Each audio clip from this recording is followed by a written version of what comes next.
Lockdown के चलते अलग अलग राज्यों में फंसे प्रवासी मजदूरों, पर्यटकों, स्टूडेंट्स और तीर्थयात्रियों को उनके गृह राज्य पहुंचाने के लिए स्पेशल ट्रेनों का संचालन तो शुरू हो गया, लेकिन इसने रेलवे के लिए एक मुसीबत खड़ी कर दी है।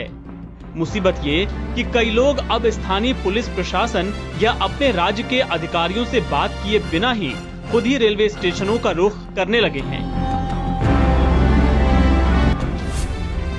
कई लोग कंफ्यूज हैं कि इन ट्रेनों में किसे सफर की इजाजत है और किसे नहीं।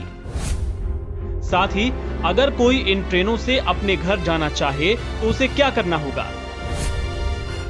तो सबसे पहले जान लीजिए कि अभी ट्रेनों का सामान्य संचालन शुरू नहीं हुआ है।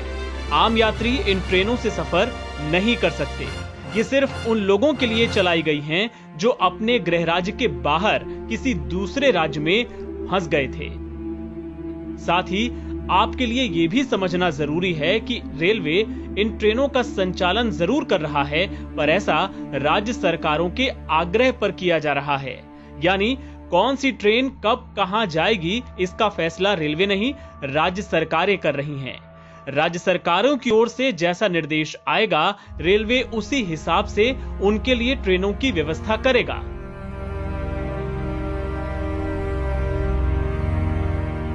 ऐसे में अगर किसी प्रवासी को इन श्रमिक स्पेशल ट्रेनों के जरिए अपने गृह राज्य जाना है तो उसे रेलवे से नहीं बल्कि अपने राज्य के अधिकारियों से संपर्क करना होगा।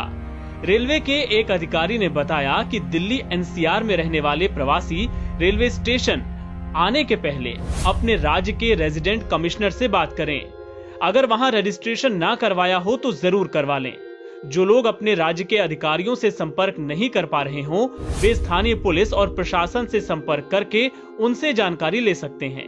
जैसे मुंबई में आज ही पुलिस ने प्रवासी मजदूरों के बीच रजिस्ट्रेशन फॉर्म्स बांटे। माना जा रहा है कि अन्य राज्य सरकारें भी इसी तर्ज पर व्यवस्था करेंगी। इस बीच बिहार सरकार ने अपने राज्य के प्रवासियों के लिए नोडल अधिकारियों की एक लिस्ट जारी की है। इस सूची में उनके टेलीफोन नंबर्स भी उपलब्ध कराए गए हैं। इसमें अलग अलग राज्यों के लिए अलग नोडल अधिकारी नियुक्त किए गए हैं।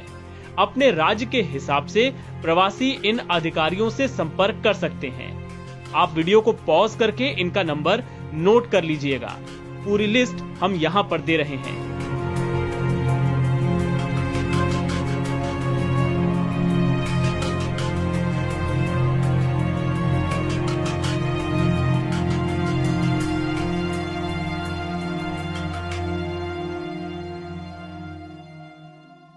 ये अधिकारी ही इन स्पेशल ट्रेन में सवार होने वालों की लिस्ट तैयार करेंगे जो बाद में रेलवे को सौंपी जाएगी।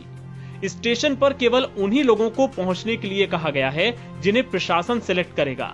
इसके अलावा अगर कोई स्टेशन पहुंच भी जाए और उसका नाम इस लिस्ट में नहीं होगा तो उसे बैठने नहीं दिया जाएगा।